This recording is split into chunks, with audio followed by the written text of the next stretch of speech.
So what I've learned over the years of working on instruments is that Epiphones come out of the factory with very soft frets. They probably have a higher lead content than most manufactured guitars. And what that means is the nickel in the strings is harder than the metal that they make the frets out of. They wear fast. Within this guitar's 5-year lifespan, it had been played pretty regularly, but the frets were worn down a lot, an unusual amount. Not unusual for an Epiphone, though. They were down so far that I would need to dress them and recrown them.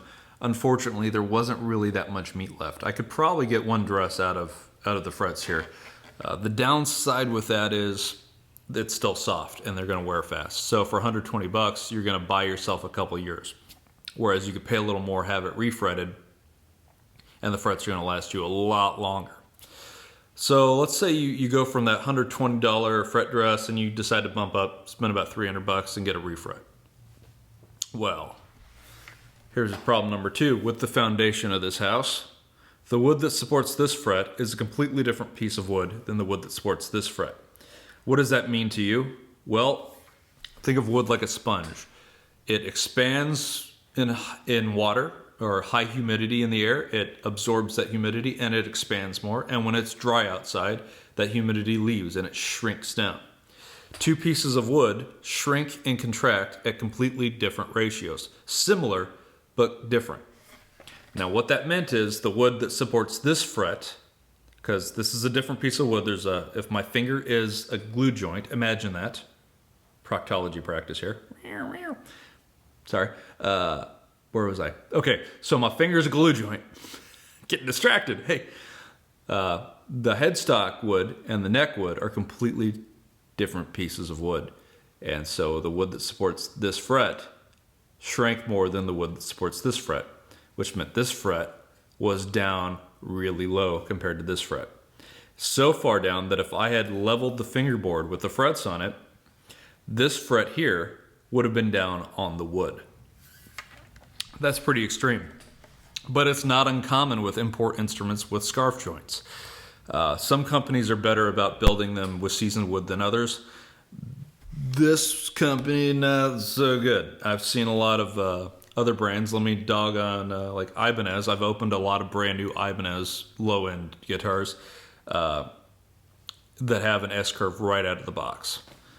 So be that as it may, it doesn't matter if you spend $300 on an Epiphone, doesn't matter if you spend $800 on an Epiphone. What matters is that's going to happen at some point in the future. And you're going to think, man, do I spend the money on the fretwork, on the fingerboard leveling, or do I just put that money into a new guitar? By that time, you might have some dents, some chips, some scratches in the guitar. You might be tired of it. They got new colors out this year, new pickups, you know. They got a new model. You might want to just reinvest in a new instrument. And that's the spiel. That's what they want you to do. They want you to keep buying guitars, cheap ones, because the profit margin's better on the cheap stuff. They don't pay a lot for labor. They don't pay a lot in taxes. They don't have to do a lot of environmental hoops to jump through because they're made in places where they can avoid all that crap. They come over here. They don't pay a lot of taxes to import these cheap things. You know, it's very cheap to undercut American craftsmanship. It's stupid not to if you want to buy a yacht. And this guitar is designed to help somebody buy a yacht. You can buy it quickly, 2 or 3 paychecks and maybe an advance on your birthday money from grandma, and you can have this basically what I've described as a polished turd, because you're going to get to a point where you're going to want to throw it away instead of spend more money than you can get out of it, right? You could probably put this on eBay for 300 bucks, and that's about the amount of money you need to put into it to make it functional. Flip side of that coin, a Gibson SG from 2012 came across my bench, a low-end SG. It's got the 490 pickups in it, the thin lacquer. You can see the wood, the pores in it. Had scratches all over. It had been played to hell. Screws were all covered in rust.